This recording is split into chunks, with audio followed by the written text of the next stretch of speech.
Monsieur Zab Crasso, vous êtes le responsable de COJEP France. Pourquoi depuis on n'en finit pas avec les marches à Paris? Bien, la question est bien posée, mais il faut savoir que les marches sont une autre forme de lutte que nous avons initiée. Je pourrais dire que c'est l'arme d'effort, et dans cette configuration où nous sommes dans la gueule du loup, parce qu'il ne faut pas oublier que c'est la France qui est l'initiatrice de cette guerre et de cette crise que nous vivons, il y a des méthodes qu'il faut employer. Donc nous marchons, nous faisons les marches pour un peu oublier les douleurs que nous vivons. Mais les marches aussi pour dénoncer au vu de tout le monde et au vu des Français de souche, en passant dans les rues, devant leurs maisons, devant leurs fenêtres, les crimes qui sont commis par la France de Sarkozy. Nous les dénonçons et ils écoutent. Et depuis 1 an et demi que cette crise dure et que nous marchons, croyez-moi, ce n'est pas dans les médias, parce qu'on ne nous invite pas dans les médias. Mais ce travail commence à porter au point que beaucoup de Français de rue commencent à nous accueillir avec certaines compréhensions. Pensez-vous qu'on peut mener une révolution véritable avec des marches, avec des manifestations pacifiques et pacifistes? Il le faut. Nous sommes un peuple pacifique. C'est comme ça que le président Laurent Gbagbo nous a enseigné. On ne peut pas changer du jour au lendemain. Malgré la douleur de son incarcération, de sa déportation que nous vivons, malgré les morts que nous pleurons. Mais comme je l'ai dit et je le répète, ces morts, c'est une façon de leur rendre hommage, mais aussi de défendre notre pays. Mais il y a plusieurs manières. Ceux qui veulent prendre les armes, comme ils l'ont fait en Côte d'Ivoire, peuvent continuer à le faire. Mais c'est cette forme de marche, de protestation et de dénonciation qu'il faut pour que dans un monde où il y a des rapaces comme Sarkozy, pour leur faire comprendre que nous existons et qu'ils peuvent compter avec nous. Mais je vous le dis, les marches payent. C'est ça qui est important. Ça ne paierait pas, on ne fait pas le carnaval. Depuis que nous sommes dans les rues de Paris, ce n'est pas pour des carnavals. Nous sommes dans les rues de Paris pour dénoncer et, comme je l'ai dit, pour pleurer nos morts et pour défendre notre pays et défendre le président de la République qui est injustement incarcéré à La Haye. Croyez-vous en ce combat que vous menez depuis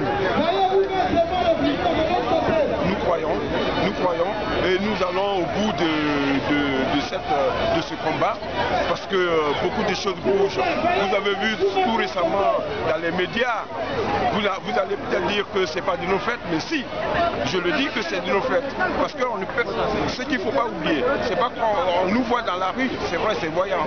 Mais après les rues, nous faisons un travail consistant. Les mêmes qui sont dans les rues sont les mêmes qui rentrent dans certains réseaux pour faire entendre la voix de la Côte d'Ivoire, pour faire entendre la voix de la raison. Et ça paye. Les débats commencent sur les plateaux de télévision, des médias et dans certains offices universitaires à changer. Les opinions commencent à changer. Et c'est ce que nous voulions. Et maintenant, le combat final, ce sera de libérer la Côte d'Ivoire. Mais pour ça, c'est d'autres voies que je ne pourrais vous le dire. Mais qui existent, parce que le combat est multiforme. Le 18 juin prochain, il y aura l'audience de confirmation ou d'infirmation des charges contre le président Laurent Gbagbo dans ce pays. Pensez-vous qu'à l'issue de cette audience, de cet avant-procès, le président Laurent Gbagbo pourrait sortir libre des geôles de ce pays? Je le pense.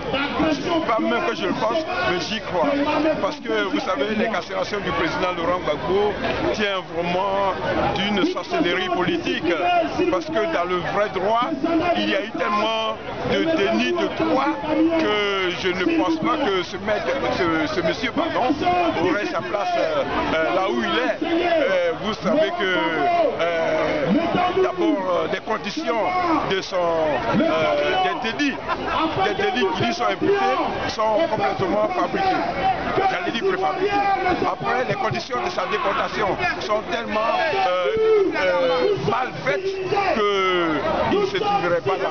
Mais ses avocats ne veulent pas porter et lui-même l'a dit, ne veulent pas faire valoir cette déformation du droit. Ils ne veulent pas faire valoir cela.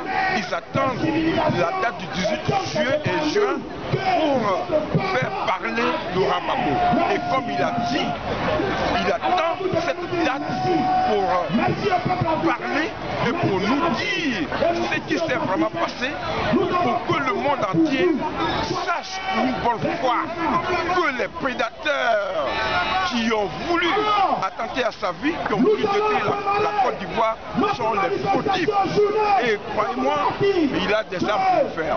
Lorsqu'on l'a vu tout récemment à Taïe, il a affirmé, il est serein et il est en pleine possession de ses moyens. Et le 18 juin sera le jour de vérité. Il a dit qu'il ira jusqu'au bout, on l'accompagnera à cette date. Pour le 18 juin prochain, quel est votre appel à l'endroit des patriotes ivoiriens et des panafricanistes? Tout à fait, nous appelons tout le monde entier, on n'a même pas besoin de les appeler, parce qu'il y a un engouement aujourd'hui au point que nous nous demandons comment on pourra gérer cela, mais c'est cela aussi les Ivoiriens. Ils seront nombreux venant de partout, Canada, les États-Unis d'Amérique, Espagne, Italie, la France, toutes les provinces françaises sont déjà sur le pied de guerre pour qu'on se rende le 18 juin à La Haye, mais qu'ils attendent les mots d'ordre. Nous sommes en train de préparer, les voies et moyens pour s'y rendre en groupe afin que le combat que nous allons faire, les manifestations que nous allons faire là-bas à La Haye, où nous avons été déjà plus d'une dizaine de fois, soit ce jour-là l'apothéose, mais dans une symbiose et dans une bonne organisation pour que le monde entier sache que les enfants de Laurent Gbagbo sont toujours là, de façon significative. Monsieur Dame Crasso, merci. Je vous remercie.